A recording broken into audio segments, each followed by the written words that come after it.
Friends అందరూ ఎలా ఉన్నారు? బాగున్నారా? నేనైతే ఫుల్ హ్యాపీగా బాగున్నాను. ఇప్పుడు చెన్నై స్టైల్లో నేను చేయబోయే రెసిపీ ఏంటంటే చెన్నై స్టైల్లో కార చట్నీ ఎలా చేస్తారో ఇప్పుడు చేసి చూపిస్తున్నాను. నేను ఇప్పుడు నా ఛానల్ చూసే వాళ్ళు ప్రతి ఒక్కరు పూర్తిగా చూడండి వీడియో. చెన్నై స్టైల్లో కార చట్నీ ఎలా చేస్తారో అది ఇడ్లీ, దోశ, చపాతీ, రైస్లోకి కూడా చాలా బాగుండిద్ది, టేస్టీగా బాగుండిద్ది. మీరు కూడా ట్రై చేయండి. నా ఛానల్ చూసే వాళ్ళందరూ please subscribe my channel. Thank you. నన్ను సపోర్ట్ చేయండి, బ్లెస్ చేయండి. బాయ్. ఇప్పుడు రెసిపీ స్టార్ట్ చేద్దాం కదండి.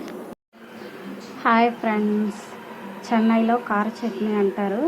అది ఇప్పుడు నేను చేసి మీకు ఇప్పుడు చూపిస్తున్నాను. చూడండి కార చట్నీ ఎలా చేయాలో ఇప్పుడు చేసి చూపిస్తున్నాను.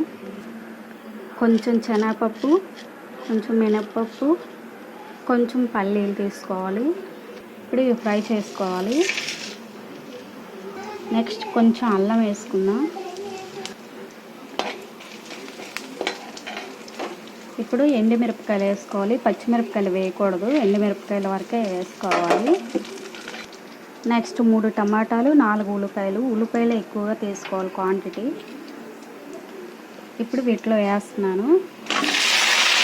అలాగే కొంచెం చింతపండు వేసుకోవాలి, ఎక్కువ కాదు, కొంచెమే వేసుకోవాలి. నెక్స్ట్ ఉప్పు వేసుకోవాలి.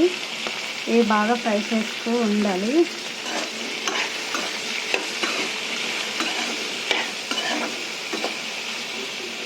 ఇడ్లీ, దోశ, చట్నీ వాటికి సూపర్గా ఉండిద్ది. రైస్లో కూడా, చపాతీలో కూడా బాగుండిద్ది. కొత్తిమీర వేసుకోవాలి. ఇవన్నీ బాగా ఫ్రై చేసుకోవాలి. ఇప్పుడు కొద్దిసేపు మూత పెడుతున్నాను మగ్గేదాకా. ఇప్పుడు ఓపెన్ చేసి చూద్దాం. బాగా ఫ్రై అయింది.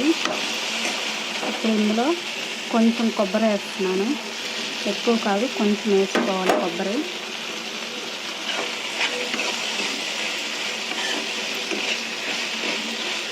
ఇంకొంచెంసేపు మగ్గనిచ్చాక ఇప్పుడు మళ్ళీ ఓపెన్ చేసి చూస్తున్నాను. బాగా మగ్గిపోయింది. స్టవ్ ఆఫ్ చేద్దాం. ఒకసారి కలిపేసుకొని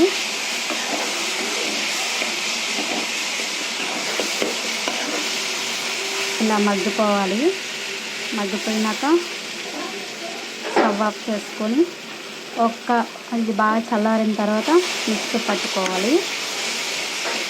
ఇందులో కావాలి అనుకుంటే ఎల్లుల్లిపాయలు కూడా వేసుకోవచ్చు. ఇది చెన్నైలో ఏమంటారంటే కార చట్నీ అంటారు. ఇడ్లీ, దోశ, రైస్, చపాతీ అన్నిటికీ బాగుంటుంది. చాలా టేస్టీగా కూడా ఉండిద్ది.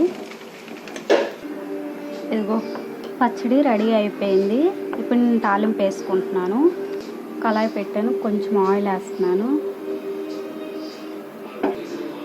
ఎండుమిరపకాయలు, కరివేపాకు, జీలకర్ర, ఆవాలు తాలింపులో వేసుకుంటున్నాను.